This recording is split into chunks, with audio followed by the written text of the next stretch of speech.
머리카락이 뚜두득 뜯겨나가는 소리가 들렸어요. 식장이 조용해졌죠. 플래시가 터지고 사람들 눈빛이 날 찔렀어요. 그녀가 말했어요. 이기적이세요. 평생 혼자 사는 이유가 있네요. 그녀는 내 며느리였습니다. 내 칠순잔치 날 내 머리채를 잡은 사람. 그날 이후 사람들은 나를 불쌍하다고 했죠. 하지만 불쌍한 건 나였을까요? 아니면 머리채를 잡은 그녀였을까요? 제 이름은 한명자예요. 70살. 남편은 8년 전에 세상을 떠났고 남은 인생은 조용히 살고 싶었어요. 그날 전까진요. 아들이 그러더군요. 엄마, 이번 칠수는 수진이가 다 준비한대요. 엄마는 그냥 오시기만 하세요. 며느리가 다 준비한다는 말에 눈물이 핑 돌았어요. 나는 믿었죠. 그 애가 나를 진심으로 생각한다고. 잔치날 아침 새로 산 분홍 한복을 입었어요. 거울 속 내 얼굴이 낯설었죠. 그동안 참 많이 늙었더라고요. 그래도 기분은 좋았어요. 오늘만큼은 나도 주인공이니까. 근데 식장에 들어서는 순간 나는 손님이 아니라 소품이 됐어요. 하객 대부분이 며느리 쪽 사람이었어요. 내 친구들은 구석 테이블에 몰려 있었고 사회자는 수진이 회사 동료였죠. 어머니, 저쪽이 조명이 더 좋아요. 그녀는 나를 밀었어요. 그 순간 느꼈죠. 이 잔치는 나를 위한 게 아니구나. 행사가 시작되고 사회자가 말했어요. 오늘 주인공은 수진 씨의 어머님이십니다. 웃음소리, 박수소리. 근데 그 박수의 방향은 나한테가 아니었어요. 그녀는 마이크를 잡았죠. 사실요. 요즘 어른들 보면 참 답답하잖아요. 세대 차이 때문인지 자기중심적인 분들도 많고요. 그 말에 식장이 웃음바다가 됐어요.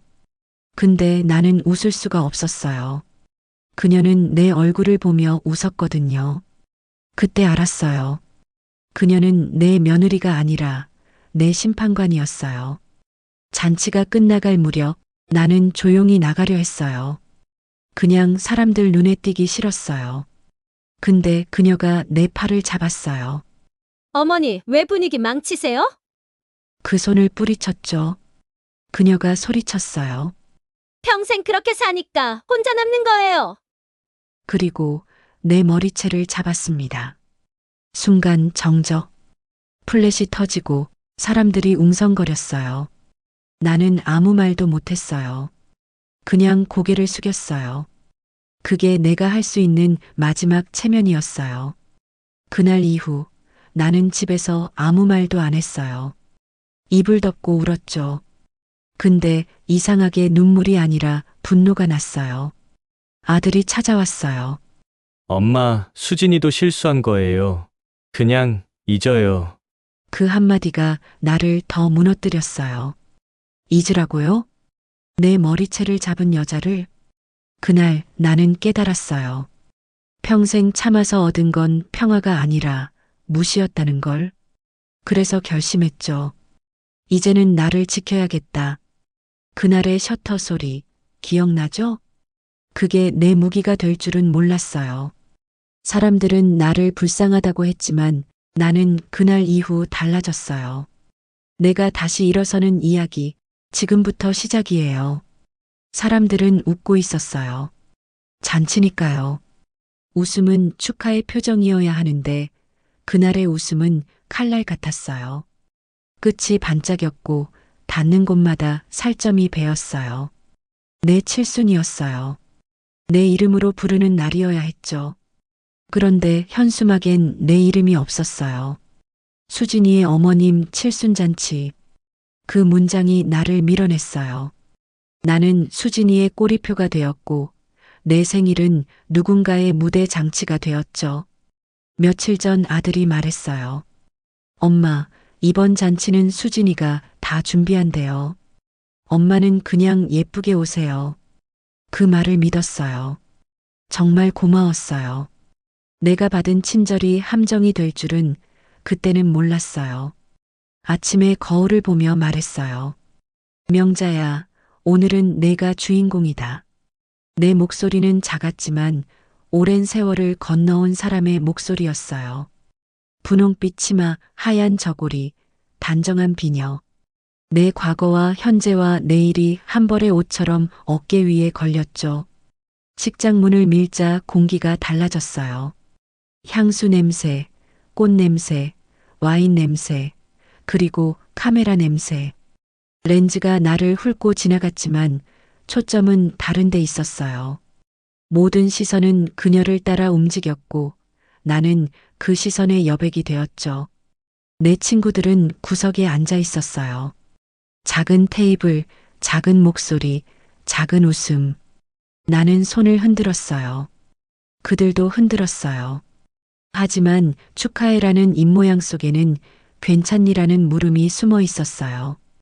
그녀가 다가왔어요. 어머니, 중앙보단 저쪽이 조명이 더 좋아요. 여기 앉으세요. 그녀의 손이 내 팔을 만졌어요. 부드러웠지만 방향은 단단했어요.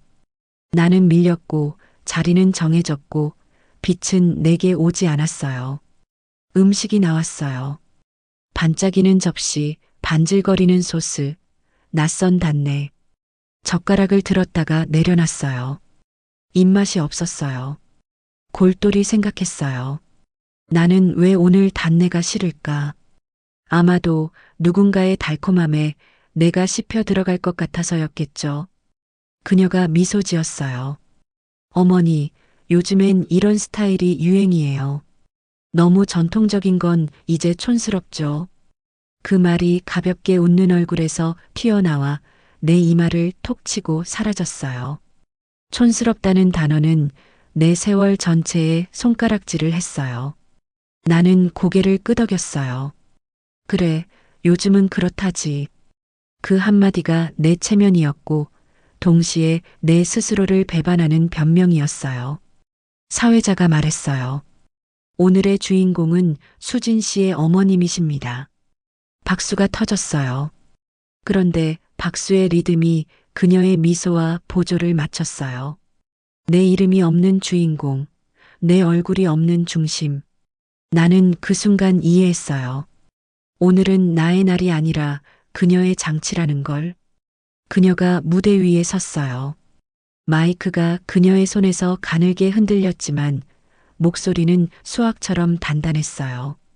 요즘 어른들 보면 참 답답할 때가 있어요. 고집도 세고 자기 생각만 하시잖아요. 우리 세대는 그 벽을 깨야 하죠. 사람들이 웃었어요. 벽이 웃었고 벽돌이 웃었고 그 사이에 낀 내가 웃음에 깔렸어요. 그녀가 나를 봤어요. 그 눈빛은 지금 당신 얘기라고 또박또박 말했어요. 잔이 부딪혔어요. 유리 소리가 가볍게 울렸어요. 나는 웃었어요. 입술만 웃고 눈은 웃지 않았죠. 그녀가 잔을 들며 말했어요. 우리 어머니도 이제 젊은 세대랑 잘 어울리시길 바라요. 그 순간 박수가 쏟아졌고 나는 아주 조용히 작아졌어요. 자리 이동이 시작됐어요. 사진 촬영이 이어졌어요. 어머니, 여기요. 잠깐만 더 앞으로요. 아, 빛이 안 예쁘네.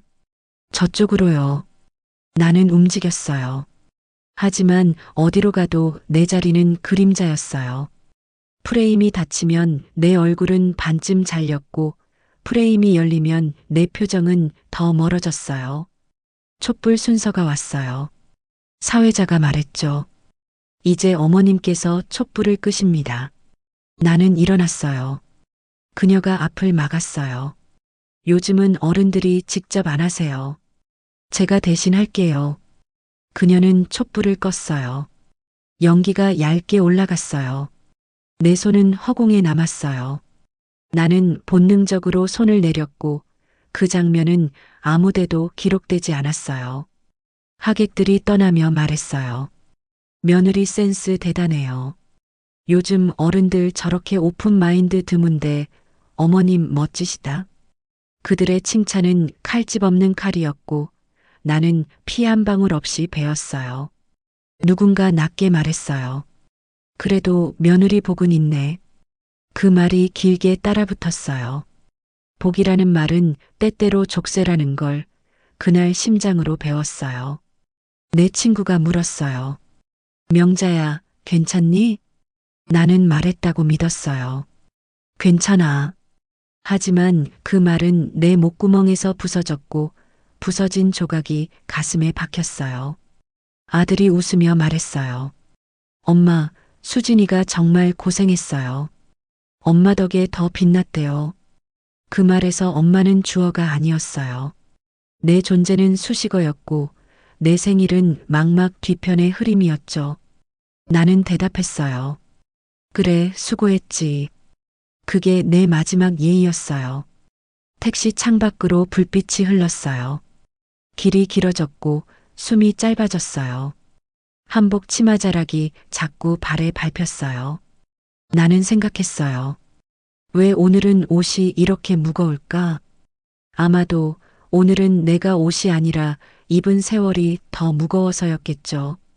집 문을 닫고 신발을 벗자마자 눈물이 났어요. 이유를 묻지 않았어요. 눈물은 설명이 아니라 증거니까요. 거울 앞에 서서 속삭였어요. 명자야, 어디까지 참을래? 대답은 조용했어요. 여기까지. 단체방에 사진이 올라왔어요. 우리 수진 씨 최고.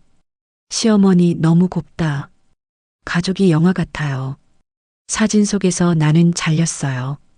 머리끝, 팔꿈치, 치맛단. 나는 조각났고 조각난 나를 누군가 미소로 포장했죠. 마지막 사진 밑에 그녀가 적었어요. 사랑하는 가족과 함께한 소중한 시간. 사랑이라는 단어가 반짝였고 그 반짝임이 눈을 찔렀어요. 나는 조용히 중얼거렸어요. 사랑은 이름을 불러주는 일인데 오늘 내 이름은 없었지. 휴대폰에 알림이 떴어요. 수진이 님이 영상을 공유했습니다. 재생 버튼을 눌렀어요. 화면 속에서 그녀가 웃었어요. 나는 옆에서 앉아 있었어요. 표정이 비어 있었고 손은 무릎 위에서 떨렸죠. 그 영상을 보면서 이상하게 울지 않았어요. 대신 마음이 아주 천천히 식었어요. 뜨겁던 분노가 식을 때 금이 보였어요. 금은 방향이고 방향은 탈출이에요. 나는 스스로에게 물었어요. 명자야, 오늘 너를 가장 크게 다친 말은 뭐였니? 대답이 떠올랐어요. 촌스럽다.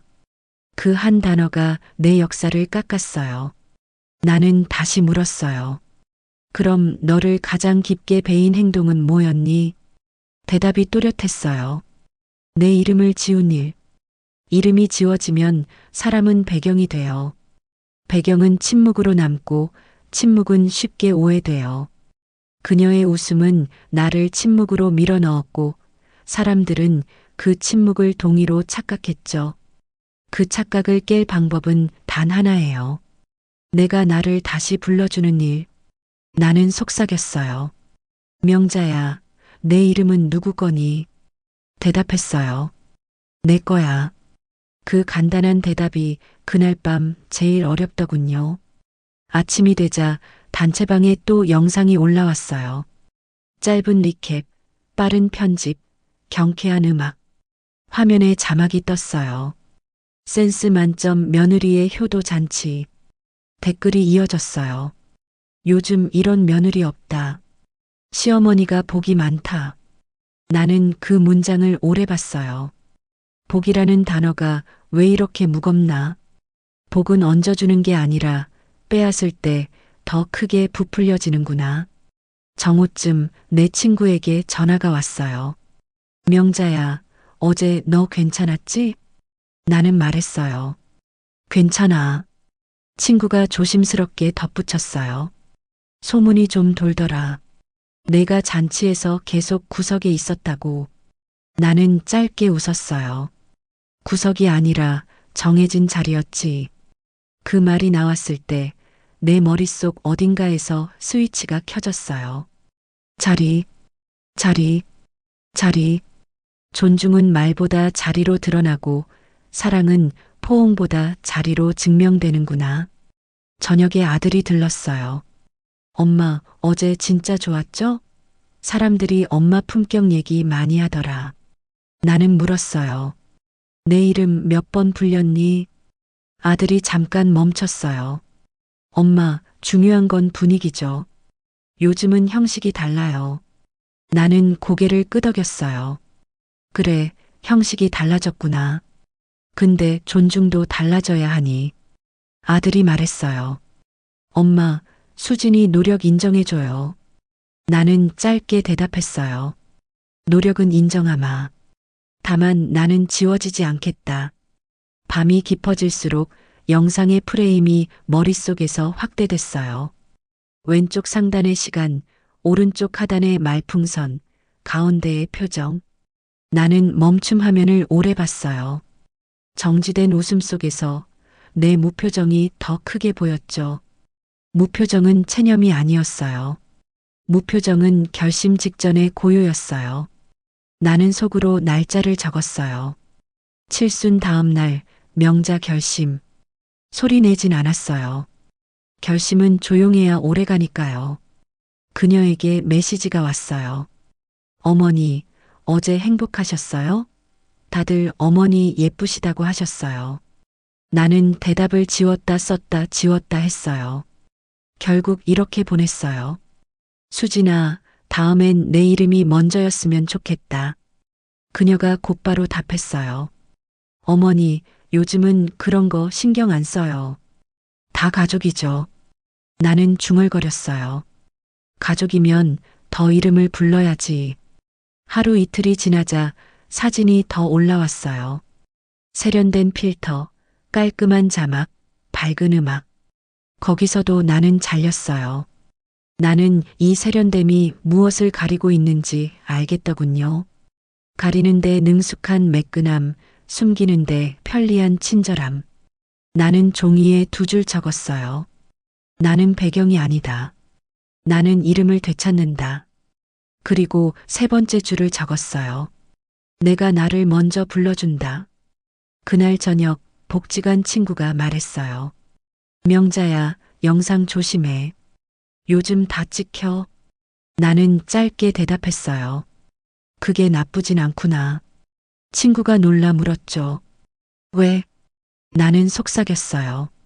증거는 말보다 길게 남으니까. 내가 그 잔치에서 잃은 건 체면이었고, 내가 그 잔치에서 얻은 건 기록이었어요. 기록은 냉정하고, 냉정함은 판단을 맑게 해요.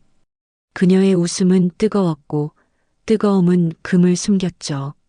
하지만 화면은 숨기지 않았어요.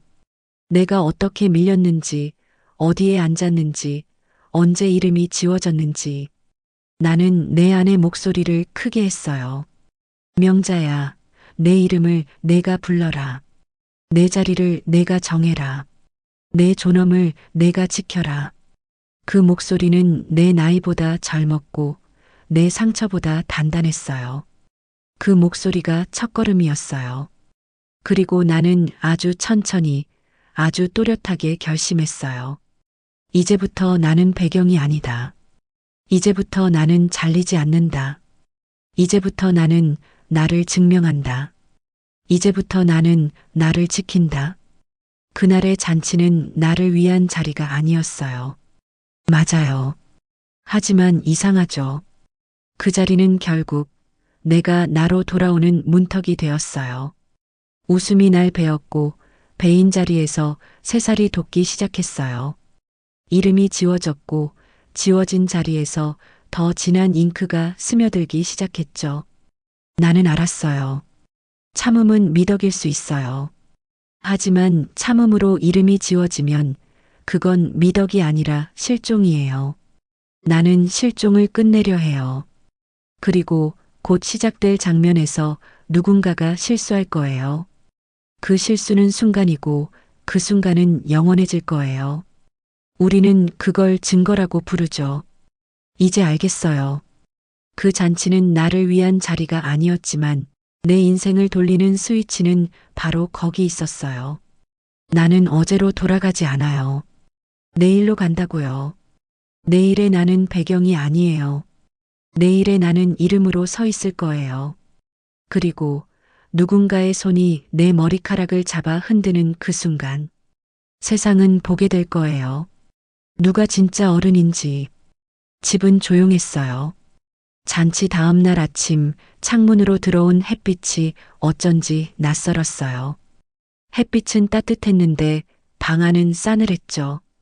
웃음소리가 지나간 자리에 정적이 남았어요. 식탁 위엔 잔치에서 받아온 꽃다발이 놓여 있었어요. 그 꽃이 시들어 있었어요. 하룻밤 만에 꽃잎이 축 처진 걸 보며 생각했어요. 화려함은 참 빨리 사라지는구나. 전화가 울렸어요. 아들이었어요. 엄마, 잔치 잘 마무리됐죠? 다들 엄마 예쁘시다더라. 그 말에 나는 말했어요. 그래, 다 잘했더라. 아들은 고마워했어요. 근데 한마디가 더 없었어요. 엄마, 힘들진 않았어요? 그 말을 기다렸어요. 끝내 안 나왔어요. 며칠 동안 아무 말도 안 했어요. 방 안에 앉아 있으면 그날의 소리가 들렸어요. 어머니, 요즘은 그렇게 안 해요. 제가 대신 할게요. 그녀의 목소리가 웃음처럼 흘러들어왔어요. 웃음인데 그 안엔 경멸이 있었어요. TV를 켜면 효도 상품 광고가 나왔어요. 시어머니를 위한 맞춤 여행, 감동의 선물, 평생 잊지 못할 순간. 그 말들이 우스웠어요. 감동도 선물도 다 연출이었어요. 진짜 효도는 말이 아니라 눈빛이에요. 근데 내 아들은 내 눈을 안 봤어요. 며칠 후 그 애가 찾아왔어요. 수진이 말이에요. 문 앞에서 미소 짓고 있었어요. 어머니, 반찬 좀 해왔어요. 그녀의 손엔 플라스틱 통이 들려 있었어요. 닭볶음탕, 불고기, 김치. 그녀는 언제나 완벽했어요. 겉으론 친절했지만 눈빛은 마주치지 않았어요. 나는 묻고 싶었어요. 그날 왜 그랬니? 하지만 목이 잠겼어요. 말 대신 숟가락 소리만 났어요. 그녀가 웃으며 말했어요. 어머니, 영상 보셨어요? 반응 되게 좋던데요. 그 말에 숟가락이 멈췄어요. 그녀는 아무렇지 않게 김을 찢었어요. 다들 저한테 효부래요. 요즘 댓글이 난리예요. 나는 아무 말도 하지 않았어요. 그녀는 그 침묵을 동의로 받아들였죠. 그게 제일 무서웠어요. 내가 침묵할수록 그녀는 더 당당해졌어요. 아들이 퇴근하고 왔어요. 엄마, 수진이 반찬 해다 줬지? 고맙다 그래야 돼. 나는 말했어요. 그래, 잘 먹었어. 엄마, 수진이 요즘 회사에서도 스트레스 많대. 엄마가 이해 좀 해. 이해. 그 말이 웃기더군요. 나는 그날 머리채를 잡히기 전부터 이미 이해만 하며 살았는데 아들이 물었어요. 근데 왜 잔치 이후로 표정이 어두워요? 나는 대답했어요. 그냥 늙어서 그래. 그 대답 뒤에 붙은 말은 삼켰어요. 아들아, 내가 내 편이 아니라는 게 더 늙게 만든다. 밤이 되면 휴대폰이 울렸어요. 단체방엔 아직 잔치 사진이 돌고 있었어요. 수진 씨 진짜 센스 있네요. 이런 며느리 부러워요. 시어머니 표정 너무 좋으세요. 그 표정이 내가 아니었어요. 그건 포즈였어요. 웃음의 모양만 남고 웃음의 의미는 사라졌죠. 한밤중에 불을 껐어요. 어둠 속에서 그날의 장면들이 재생됐어요. 그녀가 내 팔을 잡던 손, 그녀의 웃음, 그리고 내 아들의 침묵. 나는 생각했어요. 그날의 진짜 폭력은 손이 아니라 말의 부재였다고. 손은 아팠지만 말의 부재는 무너졌어요. 일주일쯤 지났을까요? 아들이 말했어요. 엄마, 영상이 좀 퍼졌대요. 사람들이 엄마 예쁘다고 난리래요. 그래. 엄마도 요즘 좀 밝게 나가요. 사람들이 응원하잖아요. 응원이라. 그 말이 이상하게 들렸어요. 그 영상은 나를 자랑한 게 아니라 나를 전시한 거였어요. 나는 조용히 말했어요. 응원받을 일 아니야. 왜요? 사람들이 좋게 보는데. 그건 진심이 아니야. 보여주기야. 엄마, 왜 이렇게 예민해요? 요즘 세상은 다 그렇게 살아요. 그 말에 목이 막혔어요. 요즘 세상이라. 그 말이 세상의 면죄부가 된 것 같았어요. 그날 밤 아들이 술에 취해 들어왔어요. 엄마, 나 힘들어. 회사도 집도 다 버겁다. 나는 물었어요. 그래도 내가 수진이랑 행복하잖아. 행복? 몰라. 그냥 사는 거지. 그가 처음으로 그런 말을 했어요. 나는 잠깐 그 얼굴을 봤어요. 피곤했어요. 하지만 그 피로엔 죄책감은 없었어요. 그건 무관심의 피로였죠. 나는 조용히 말했어요. 아들아, 그날 왜 아무 말도 안 했니? 그는 대답하지 않았어요. 침묵. 그게 그의 대답이었어요. 이틀 뒤 복지관 친구가 왔어요. 명자야, 잔치 영상 봤다. 너 너무 참더라. 그 말이 이상하게 힘이 됐어요. 누군가 내 참음을 봤다는 사실이. 그녀는 내 머리채를 잡았고 사람들은 웃었죠. 그런데 누군가는 그 웃음 뒤의 고통을 본 거예요. 그게 시작이었어요. 그날 밤 나는 영상을 다시 봤어요. 처음엔 고개를 못 들겠더군요. 근데 다시 봤어요. 멈춤, 반복 확대. 그녀의 손, 내 머리의 흔들림, 그리고 옆에서 아무 말도 하지 않는 아들의 표정. 그 표정 속엔 두려움이 있었어요. 그리고 계산도 있었어요. 나는 속삭였어요. 아들아, 너도 나를 지운 거야. 그 말이 허공에 퍼졌어요. 다음 날 그녀에게서 메시지가 왔어요. 어머니, 다음 주에 식사 같이 하실래요? 나는 답하지 않았어요. 그녀의 다음 메시지. 엄마가 계속 그 영상 불편해 하신다던데 너무 예민하게 받아들이지 마세요. 좋은 의도로 한 거예요. 좋은 의도. 그 말이 세상에서 제일 무서워요. 좋은 의도는 늘 누군가의 상처를 가리죠. 며칠 뒤 우연히 복지관에서 젊은 사회복지사가 내게 말했어요. 어머님, 요즘 SNS에서 그 영상 화제예요. 멋지시던데요? 나는 웃었어요. 그 웃음은 평생 쌓인 서러움 위에서 태어난 웃음이었죠. 그래요?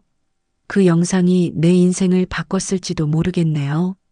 그녀는 웃으며 말했어요. 좋은 쪽으로요? 나는 조용히 말했죠. 아니요. 진짜 쪽으로요. 집에 돌아와서 거울을 봤어요. 잔치 날보다 얼굴이 야위었지만 눈빛은 이상하게 또렷했어요. 그날의 굴욕이 내 눈을 깬 거예요. 나는 알았어요. 아들의 침묵은 나를 고립시켰지만 그 침묵이 나를 각성시켰어요. 그날 그는 아무 말도 안 했죠. 하지만 세상은 그 침묵을 기억할 거예요. 누가 나의 머리채를 잡았는지, 누가 그것을 말리지 않았는지, 누가 고개를 돌렸는지. 나는 다 봤어요. 그리고 기록도 남았죠. 이제 나의 이야기는 그들의 이야기보다 길게 남을 거예요. 그날의 영상 속 아들은 내 옆에서 웃지 않았어요. 그게 그나마 다행이었죠. 그의 얼굴은 굳어 있었어요. 그건 죄책감이 아니라 계산이었어요. 그는 자신의 입장이 불편해질까봐 아무 말도 안 한 거예요. 나는 알았어요. 침묵은 때로 폭력보다 잔인하다는 걸. 말은 상처를 내지만 침묵은 존재를 지워요. 그래서 나는 결심했어요. 이제는 말하겠다고. 내 입으로, 내 이름으로. 누구도 나 대신 정의하지 못하도록. 아들은 내게 침묵을 줬지만 그 침묵이 내 목소리를 키웠어요. 그날 이후 나는 일기 대신 녹음을 시작했어요. 내 목소리로 내 하루를 남기기 시작했죠. 언젠가 세상이 묻겠죠. 그때 뭐 했냐고. 그때 나는 말할 거예요. 나는 조용히 모든 걸 기록하고 있었다고. 그날 내 아들은 아무 말도 하지 않았어요. 그래서 나는 모든 걸 기억하게 되었어요. 사람들은 있겠지만 기억하는 사람은 살아남아요. 그리고 기억하는 사람만이 복수할 수 있어요. 사람들이 그러죠. 나이 들면 순해진다고. 그 말 틀렸어요. 나이 든다는 건 모든 걸 보고도 아무 말 안 한 세월이 쌓인다는 뜻이에요. 그건 순함이 아니라 인내예요. 그리고 인내는 언제든 불이 될 수 있어요. 그날 이후로 나는 매일 녹음을 했어요. 내 목소리로 내 하루를 남겼죠. 처음엔 그냥 중얼거림이었어요. 오늘은 날씨가 흐리네. 아들은 여전히 말이 없네. 그렇게 시작했어요. 근데 이상하죠. 목소리를 내는 순간 마음이 덜 떨렸어요. 말은 힘이에요. 침묵은 사람을 작게 만들지만 말은 사람을 세우죠. 하루는 복지관 사회복지사가 말했어요. 어머님, 영상 삭제 요청하실래요? 그 말이 내 귀에 맴돌았어요.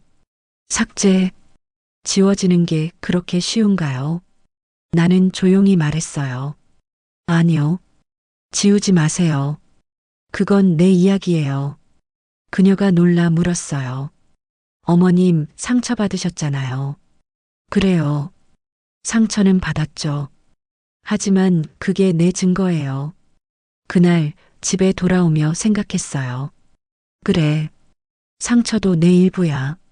내 존엄은 깨지지 않았어. 그냥 덮여 있었던 거야. 아들은 여전히 침묵했어요. 퇴근해서 와도 휴대폰만 봤죠. 나는 그런 아들의 뒷모습을 오래 봤어요. 그게 낯설었어요. 한때 내 등에 엎여 자던 아이가 이제는 나를 모른 척하는 어른이 됐어요. 나는 조용히 중얼거렸어요. 언젠가 내가 눈을 들고 나를 보겠지. 그때 나는 작지 않게 서 있을 거야. 며느리는 여전했어요. 어머니, 영상 덕분에 협찬 제안이 들어왔어요.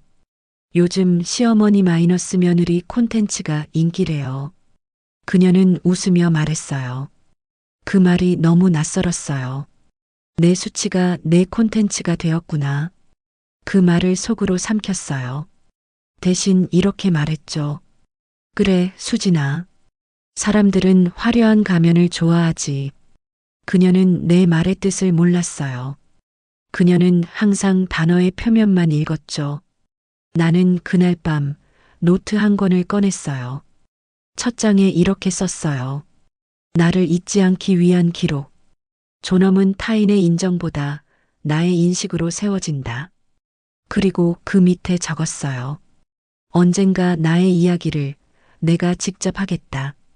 그 글씨가 삐뚤었지만 살아있었어요. 손끝이 떨렸지만 내 마음은 고요했어요. 그게 불씨였어요. 복지관에서 영상 편집 수업을 한다는 공지가 붙었어요. 나는 망설였어요. 하지만 발걸음이 먼저 움직였어요. 교실 안엔 나 같은 사람들이 있었어요. 누군가는 손녀 영상을 만들고 있었고, 누군가는 자서전을 녹음하고 있었죠. 그때 선생님이 말했어요.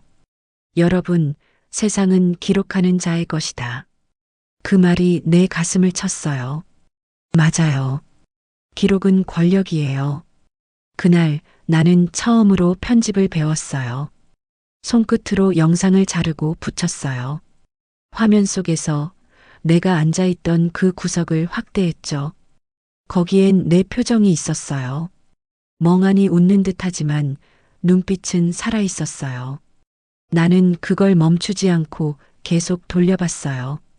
보면 볼수록 이상하게 힘이 났어요. 나는 죽은 표정 속에서도 생기를 봤어요. 며느리에게서 전화가 왔어요. 어머니, 요즘 뭘 그렇게 하세요? 아들이 그러던데 복지관 자주 나가신다면서요. 응, 영상 배우고 있어. 영상이요? 그래. 세상은 기록하는 자의 거라잖니. 그녀가 잠시 멈췄어요. 어머니, 그냥 조용히 사세요. 괜히 오해 사요. 오해는 이미 충분히 받았어. 그게 무슨 뜻이에요? 이제는 오해가 아니라 진실을 말할 차례야. 그녀는 웃음 섞인 목소리로 말했어요. 어머니, 요즘 그런 말 위험해요. 세상 무섭잖아요. 그래, 세상은 무섭지. 그래서 나는 더 이상 무섭지 않아. 그날 이후 나는 매일 편집실에 갔어요. 처음엔 손이 느렸어요. 하지만 한 컷 한 컷 자를수록 내 삶이 정리됐어요. 내가 눌러왔던 감정이 마우스 클릭 소리와 함께 흘러나왔어요. 밤이 깊어질수록 영상은 다듬어졌어요. 이름 없는 나 대신 명자라는 자막을 붙였어요. 그 세 글자가 화면 위에 뜨는 순간 눈물이 났어요. 그래, 이게 나야. 나는 이름이 있다.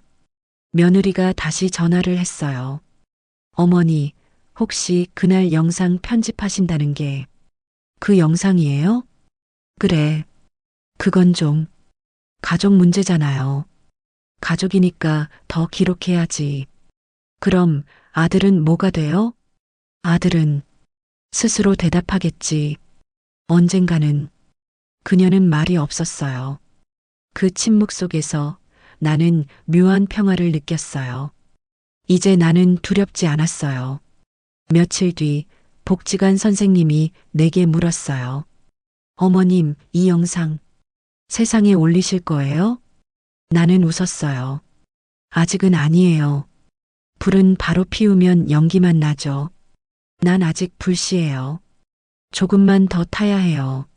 선생님이 웃었어요. 그런데 어머님, 눈빛이 달라지셨어요. 그래요. 이젠 남이 나를 어떻게 보는지보다 내가 나를 어떻게 보는지가 더 중요하거든요. 그날 밤 잠이 오지 않았어요. 나는 조용히 영상의 한 프레임을 멈췄어요. 그녀가 내 머리채를 잡는 순간이었어요. 그 장면을 그대로 확대했죠. 내 머리가 흔들리는 대신 내 눈빛은 고정돼 있었어요. 그 눈빛이 말하고 있었어요. 이건 끝이 아니라 시작이다. 나는 화면 아래에 자막을 넣었어요. 존엄은 아무도 대신 지켜주지 않는다. 그 문장을 보고 한참을 울었어요. 하지만 그건 서러운 눈물이 아니었어요. 살아있는 눈물이었죠. 며칠 뒤 복지관 친구가 내게 물었어요. 명자야, 그 영상 어디다 쓸 거야? 모르겠어. 아직은. 그럼 왜 계속 만들어? 기억하려고. 내가 어떻게 지워졌고 어떻게 다시 살아났는지. 그걸 누가 알아봐 줄까? 상관없어. 내가 나를 알아보면 그걸로 충분해. 그날 집으로 돌아오는 길에 하늘이 붉게 물들었어요. 노을빛이 꼭 불씨 같았어요. 내 안에도 똑같은 빛이 타오르고 있었죠. 며느리에게 마지막으로 문자를 보냈어요.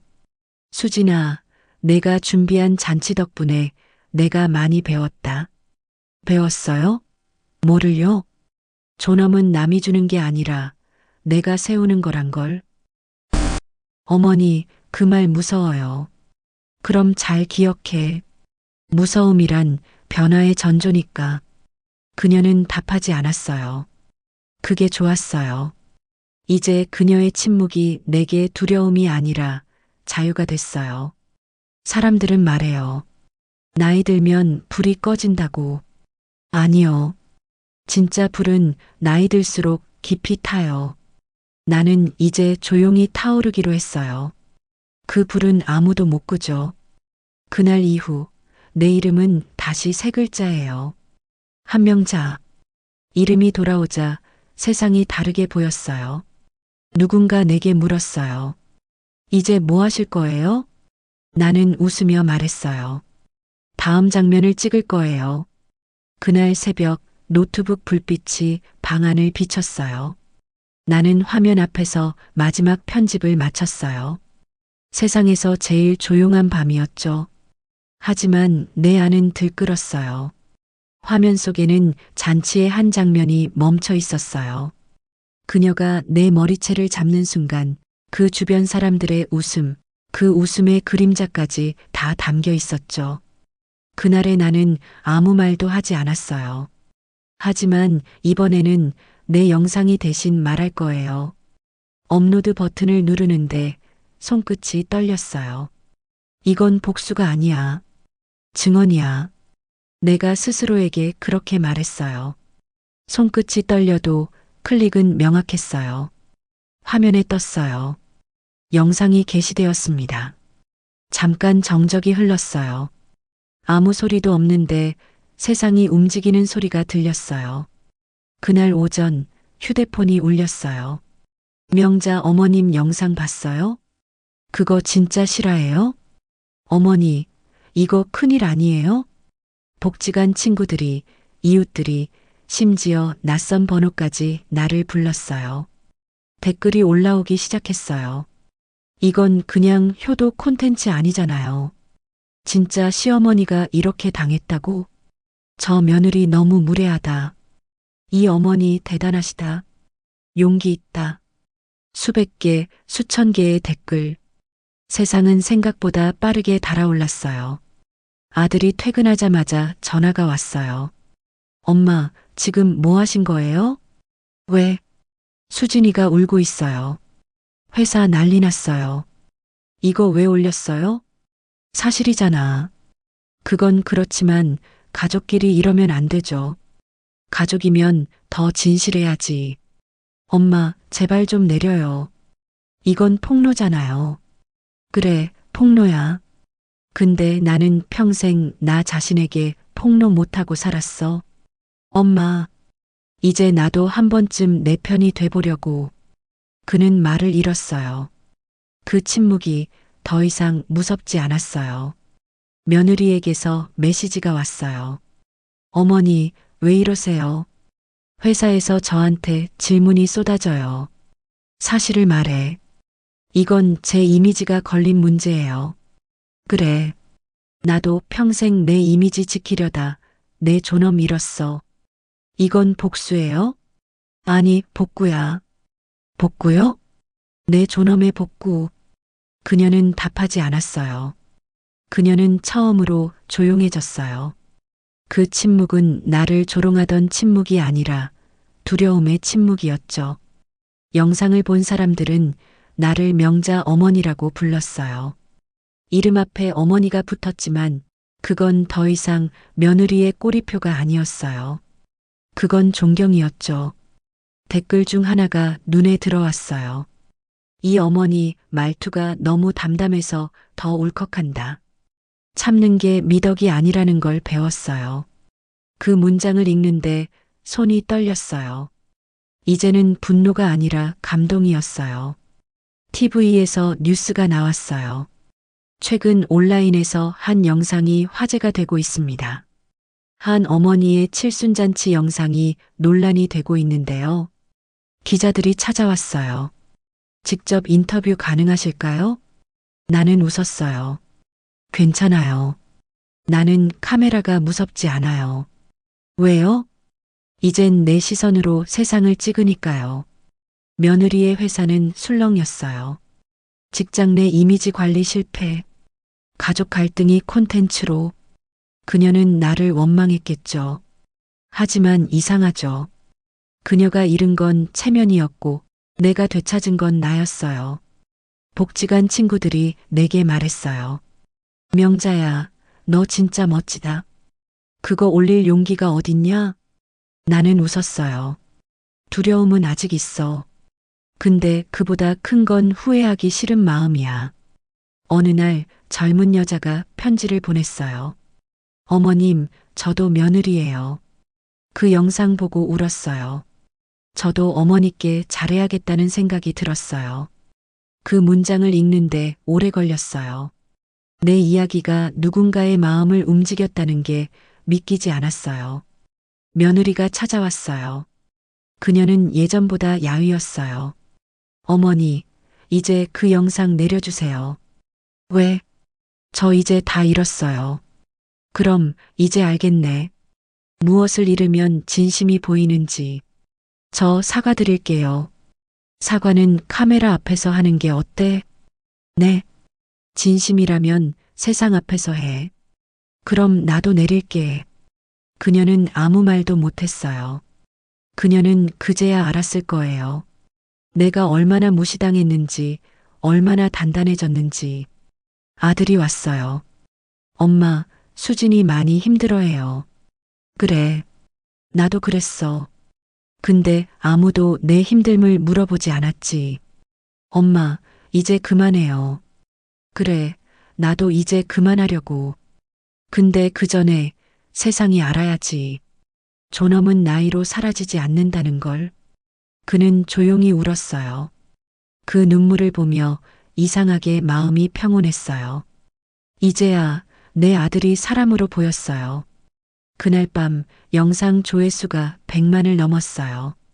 누군가는 나를 용감한 어머니라 불렀고 누군가는 멋진 어른이라 했어요. 나는 화면 속 내 얼굴을 봤어요. 여전히 주름지고 초라했지만 그 얼굴엔 확실히 존엄이 있었어요. 나는 중얼거렸어요. 이제 내 이름은 잊히지 않겠지. 다음 날 뉴스에 또 나왔어요. 고령층이 직접 목소리를 내는 새로운 형태의 자기 표현이 화제입니다. 그 시작은 한 어머니의 용기였습니다. 그 말이 전파를 타고 퍼져나갔어요. 나는 그날 처음으로 세상이 나를 누군가의 어머니가 아니라 한 사람 명자로 불렀어요. 며느리가 마지막으로 연락했어요. 어머니, 저 뉴스 봤어요. 저 이제 이해한 것 같아요. 무엇을? 존중이 뭔지요. 그래, 알았으면 됐어. 정말 내릴 거예요? 이젠 내려도 돼. 이 영상의 목적은 나를 지키는 거였으니까. 그녀는 울었어요.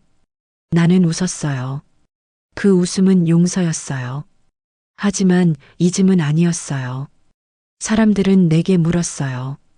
이제 행복하세요? 나는 대답했어요. 아니요, 하지만 자유로워요.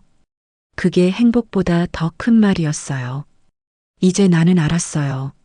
존엄은 남이 주는 게 아니에요. 그건 되찾는 거예요. 세상이 아무리 시끄러워도 나의 침묵이 깨어지는 순간 그게 진짜 혁명이에요. 그날 이후 나는 매일 나를 찍어요. 오늘의 얼굴, 오늘의 마음. 화면은 거짓말을 안 해요. 그 안에 나는 언제나 당당히 나로 서 있어요. 그리고 내 불씨는 이제 세상을 태우고 있어요. 처음엔 그냥 몇 통의 전화였어요. 어머님, 인터뷰 가능하실까요? 영상 잘 봤어요. 감동이에요. 그렇게 시작됐죠. 며칠 사이에 내 번호는 비밀이 아니게 되었어요. 낯선 번호들이 매일 울렸고 낯선 목소리들이 나를 불렀어요. 처음에는 무서웠어요. 내 목소리를 세상이 듣는 건 처음이었으니까요. 하지만 이상하죠. 전화가 끊길 때마다 어딘가 묘하게 따뜻했어요. 복지관 앞을 지나는데 사람들이 속삭였어요. 저분이 그 영상 속 어머니야. 진짜 용기 있으시다. 나는 고개를 숙였어요. 칭찬이 낯설었어요.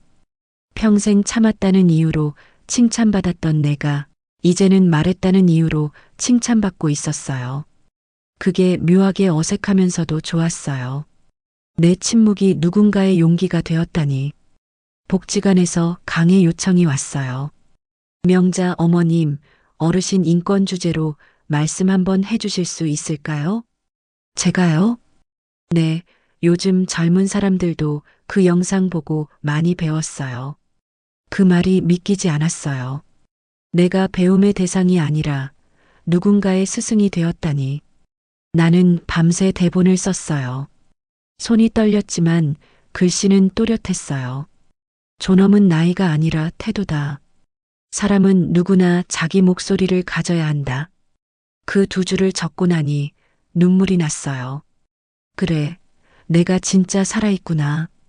강연 당일 나는 구두를 닦았어요. 오래 신은 낡은 구두였지만 반짝였어요. 강당 문을 열자 사람들이 박수를 쳤어요. 나는 마이크 앞에 섰어요. 손이 떨렸지만 목소리는 떨리지 않았어요. 저는 한명자라고 합니다. 그 한 문장을 말하는데 심장이 쿵 내려앉았어요. 이름. 그 이름이 다시 세상에 울려 퍼졌어요. 저는 한때 제 이름이 필요 없는 사람으로 살았습니다. 며느리의 시어머니, 아들의 엄마, 그게 제 이름이었죠. 하지만 이제 압니다. 사람은 관계로 불리는 게 아니라 자기 이름으로 불려야 한다는 걸. 강당이 조용했어요. 숨소리도 멈춘 듯 했어요. 그 침묵이 예전과는 달랐어요. 이건 무시의 침묵이 아니라 경청의 침묵이었어요. 강연이 끝나자 사람들이 일어섰어요. 박수 소리가 쏟아졌어요. 내 손을 잡는 사람들이 많았어요. 어머니, 제 얘기 같아요. 저도 나이 들어서 목소리 잃었는데 이제 찾고 싶어요. 그 말들이 내 마음에 하나하나 새겨졌어요. 나는 조용히 말했죠. 잊지 마세요. 우리 이름은 아직 살아있어요. 그날 밤 내 영상 조회수는 1000만을 넘었어요. 사람들은 명자 어머니 대신 명자 선생님이라 불렀어요. 처음엔 웃겼어요. 근데 싫지 않았어요. 이름 뒤에 붙은 단어가 달라졌다는 건 내 인생이 다시 써지고 있다는 뜻이었어요. TV 프로그램에서 연락이 왔어요. 어머님, 다큐멘터리 출연 부탁드립니다. 제가요? 네, 어머님 이야기가 세대 갈등을 치유하는데 도움이 될 거예요. 그 말이 좀 무겁게 들렸어요. 세대를 치유하다니. 나는 아직 내 상처도 덜 아물었는데. 하지만 생각했어요. 상처난 사람만이 상처난 사람의 말을 들을 수 있다고. 좋아요. 근데 조건이 있어요. 조건이요? 내 이름 꼭 자막에 써주세요. 한명자. 그 세 글자요. 그들은 약속했어요. 촬영날 카메라가 내 얼굴을 비췄어요. 예전엔 그 렌즈가 무서웠어요. 이젠 아니에요.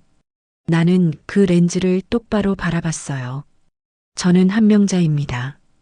그리고 저는 아직 끝나지 않았습니다. 그 문장이 내 입에서 나왔을 때 눈물이 나왔어요. 근데 이번엔 서러워서가 아니라 자랑스러워서였어요. 촬영이 끝나고 기자가 물었어요. 어머님, 가장 큰 변화가 뭐예요? 세상이 나를 본다는 거요. 아니, 내가 나를 본다는 거요. 그는 고개를 끄덕였어요. 그럼 지금 행복하세요? 행복. 그건 아직이에요. 하지만 존엄해요. 그게 더 중요하죠. 며느리의 친구들이 내게 메시지를 보냈어요. 어머님, 제가 수진이 친구인데요. 그때 어머님 영상 보고 많이 울었어요. 저희 세대가 배워야 할 게 많아요. 그 메시지를 읽으며 생각했어요. 세상은 변하고 있구나.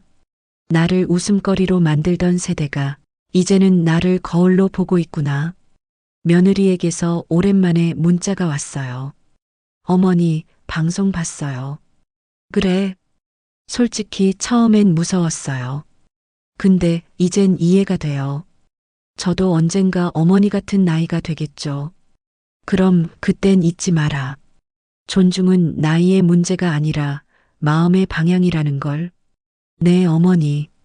그녀의 답장은 짧았지만 진심이 느껴졌어요. 뉴스 댓글에 이런 글이 있었어요. 그 어머니는 늙은 게 아니라 단단해진 거다. 존엄은 젊음보다 오래 간다. 그 문장 하나가 내 모든 세월을 위로했어요. 복지관 사람들이 내게 말했어요. 명자야, 너 요즘 스타야. 스타는 아니야. 그냥 내 이름을 찾은 거지. 근데 명자야, 혹시 무섭지 않아? 무섭지. 하지만 나는 더 이상 숨고 싶진 않아. 집으로 돌아오는 길, 버스 안에서 사람들이 속삭였어요.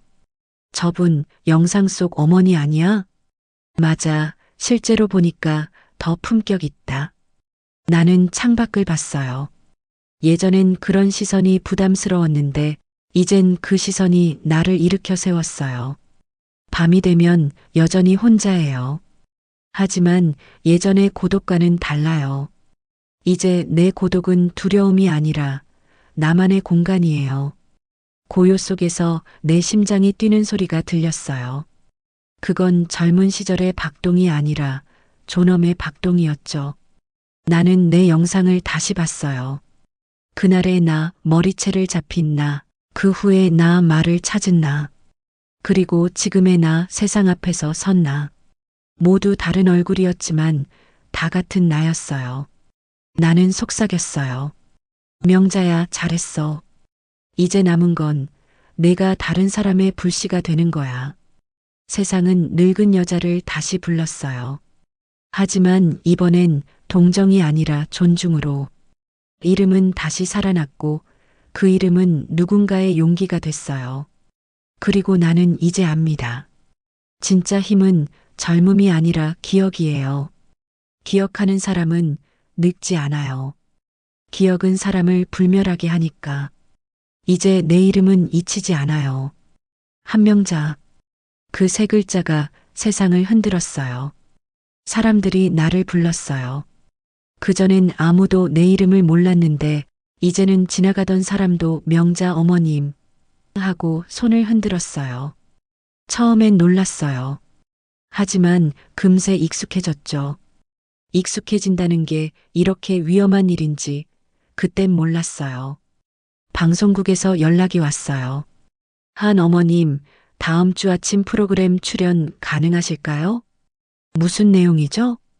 어머님의 용기, 세대 간 존중에 관한 이야기요. 감동으로 마무리할 거예요. 감동. 그 단어가 이상하게 낯설었어요. 감동은 사람을 위로하지만 동시에 포장하잖아요. 좋아요.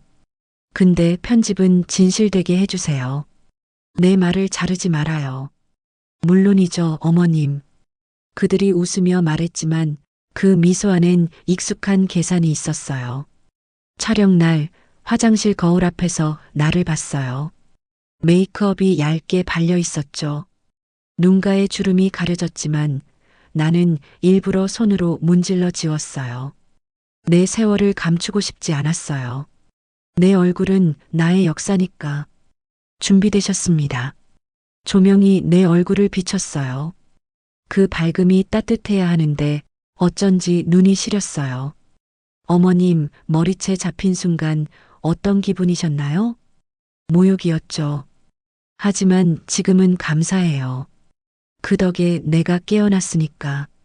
그 며느리분과는 지금 어떤 관계세요? 사람은 변할 수 있어요. 근데 기억은 남아요. 인터뷰가 끝나고 PD가 웃었어요. 어머님, 너무 좋아요. 감동이 넘쳐요. 이거 대박 날 거예요. 대박이 아니라 교훈이면 좋겠어요. 물론이죠. 근데 시청률이 높아야 교훈도 전해지잖아요. 그 말이 이상하게 마음을 눌렀어요. 그들은 내 이야기를 교훈이 아니라 콘텐츠로 보고 있었어요. 며칠 뒤 방송이 나갔어요. 사람들은 울었어요. 댓글은 폭발했죠. 이 어머니 진짜 천사다. 며느리 용서해주는 모습 너무 감동. 요즘 보기 드문 어른. 그 댓글들을 읽는데 이상하게 가슴이 답답했어요. 내가 한 말의 절반은 편집됐고 내 진심은 예쁘게 가려졌어요. 그들은 나의 존엄이 아니라 감동적인 노인이라는 이미지를 팔고 있었어요. 나는 중얼거렸어요. 이번엔 또 다른 방식으로 잘리고 있네. 복지관 친구가 말했어요. 명자야, TV에 나오니까 진짜 유명인 같아. 그게 꼭 좋은 건 아니야. 왜? 사람들은 내 이야기를 보지만 널 보진 않아. 그 말이 마음을 쳤어요. 그래요. 사람들은 화면 속 나만 보죠. 하지만 화면 뒤에 나는 여전히 혼자였어요. 며느리에게서 연락이 왔어요. 어머니, 방송 봤어요. 이제 다 끝난 거죠? 끝이라. 모르겠네. 이제 저도 괜찮아요. 솔직히 어머니 덕에 저도 생각이 많이 바뀌었어요. 그래. 사람은 상처로 배우는 거야. 어머니도 힘드셨죠? 이젠 괜찮아. 근데 수진아, 우리 둘 다 배운 게 하나 있잖아. 뭐요? 존경과 이용은 종이 한 장 차이야. 그녀는 아무 말도 못했어요. 그 말의 무게를 알았겠죠. 시간이 지나면서 강연 요청이 폭주했어요. 학교, 복지관, 시민단체. 하루에도 10통 넘는 메일이 왔어요. 그들은 말했어요. 어머님, 당신의 이야기가 희망이에요. 세상은 어머님 같은 분을 기다렸어요. 이건 운동이에요. 존엄의 운동. 나는 고개를 끄덕였어요. 하지만 한쪽 마음은 불안했어요. 운동이 되면 내 이야기는 또 사라질 테니까. 집단은 언제나 개인의 얼굴을 지우죠. 유명 브랜드에서 연락이 왔어요. 한 어머님, 저희 시니어 모델 제안드리고 싶습니다. 모델이요? 네, 인생의 품격을 상징하시는 분으로요. 품격이라. 그 단어가 공기처럼 가벼웠어요. 나는 웃으며 말했어요. 고맙지만 나는 상징으로 살기엔 아직 현실에 있어요. 그게 무슨 뜻이시죠? 난 아직 밥을 직접 해요. 밥 짓는 손으로 사람 대접받고 싶어요. 그들은 실망한 듯 고개를 끄덕였죠. 그 순간 나는 확실히 알았어요. 세상은 나를 존경하지 않았어요. 소비하고 있었죠. 뉴스에 또 나왔어요. 한명자 어머니, 시니어 존엄의 아이콘으로 떠올라. 나는 TV를 껐어요. 아이콘이라니. 나는 사람이에요. 불편해하고 외로워하고 아직도 상처받는. 아이콘은 움직이지 않지만 나는 여전히 살아있죠. 아들이 집에 찾아왔어요. 엄마, 이제 좀 쉬어요. 사람들이 엄마 너무 몰아붙이는 것 같아요. 난 괜찮아. 이제 엄마는 유명인이에요. 그게 꼭 좋은 건 아니야. 엄마, 혹시 후회해요? 아니. 다만 세상이 너무 빨라서 숨이 찰 뿐이지. 그는 내 손을 잡았어요. 그 따뜻함이 오랜만이라 순간 울컥했어요. 엄마, 나도 이제 엄마 같은 사람이 되고 싶어요. 그럼 되라. 단 나처럼 늦게 깨닫지 말고.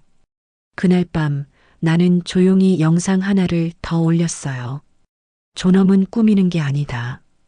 그건 하루하루의 선택이다. 나는 오늘도 나를 선택한다.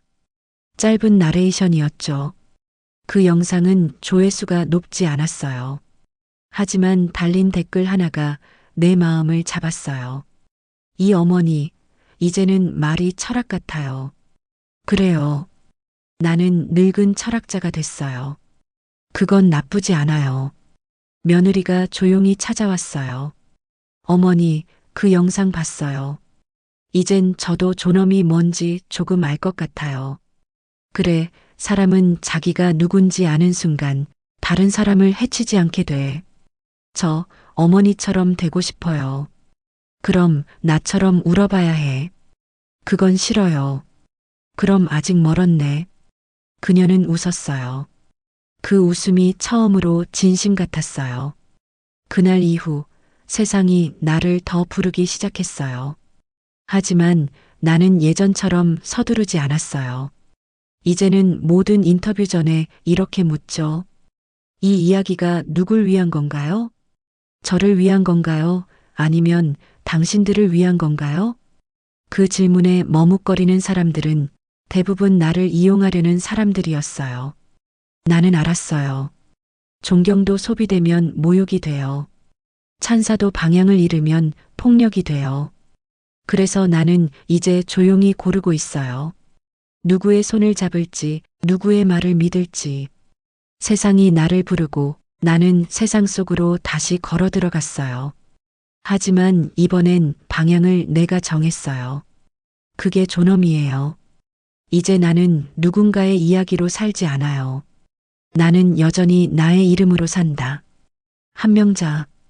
그 이름이 내 방패이자 내 깃발이에요. 겨울이 왔어요. 한 해가 다 지나가고 내 영상도 더 이상 뉴스에 오르지 않았어요. 세상은 빠르게 흘러가죠. 유행처럼 내 이야기를 소비하던 사람들도 이제는 새로운 누군가의 이야기를 보고 있었어요. 근데 이상했어요. 그게 서운하지 않았어요. 조용해진 세상이 오히려 고마웠어요.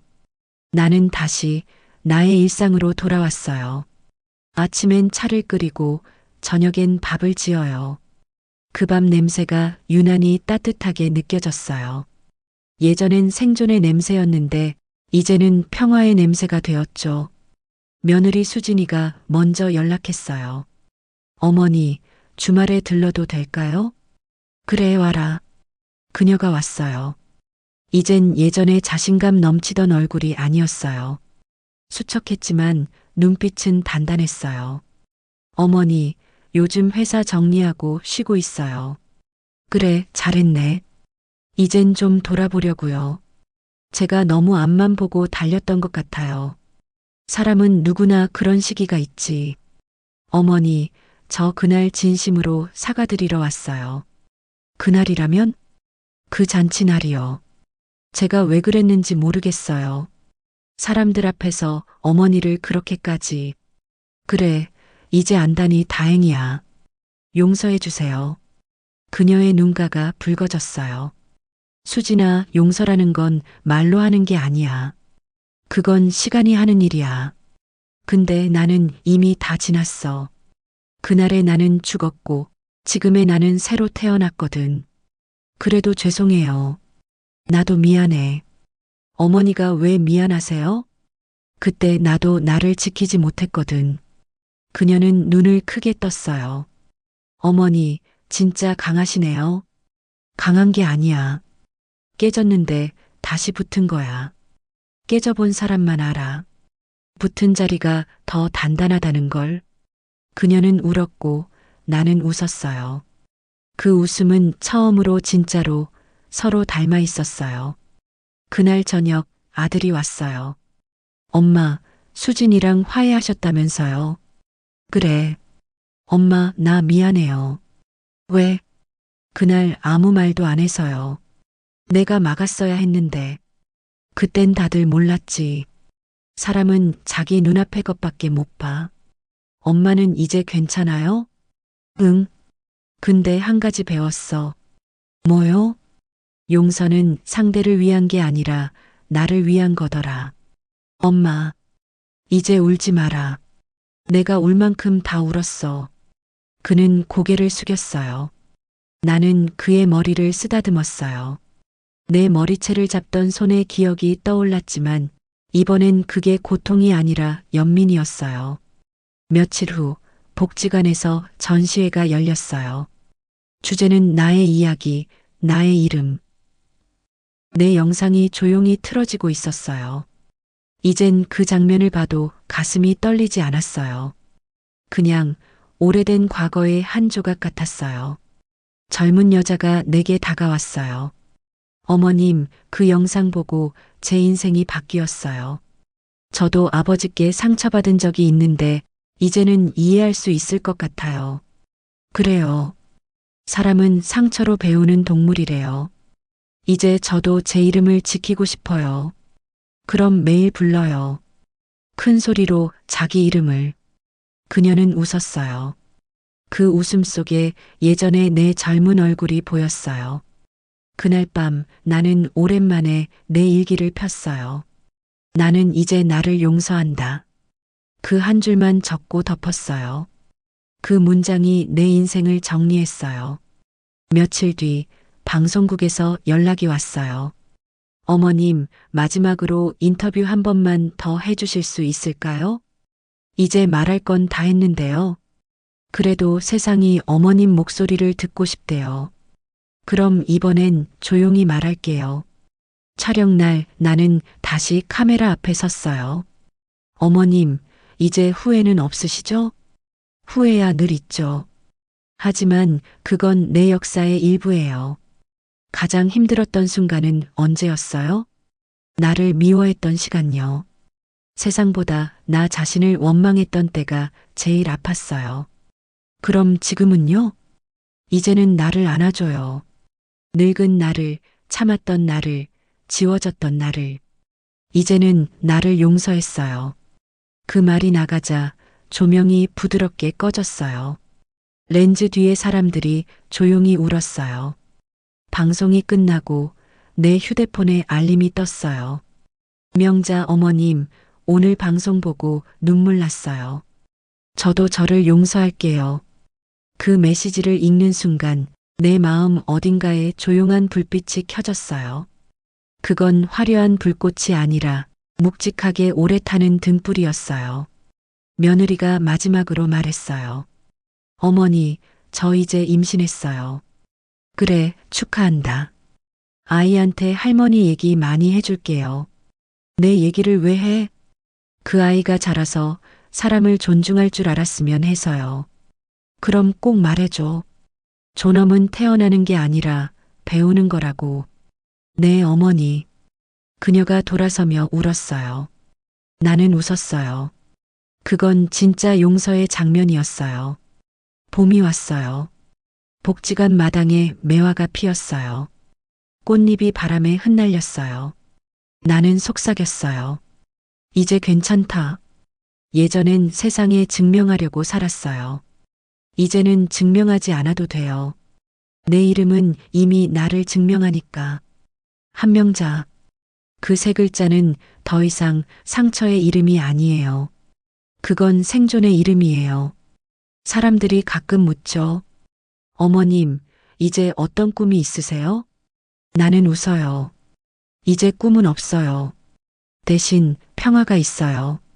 그럼 행복하세요? 행복이란 게 거창한 줄 알았는데 이젠 알아요. 평화가 행복이에요. 밤이 되면 창밖 불빛이 멀리서 반짝여요. 그 불빛이 꼭 옛날의 나 같아요. 작고 흔들리지만 꺼지지 않던 불씨.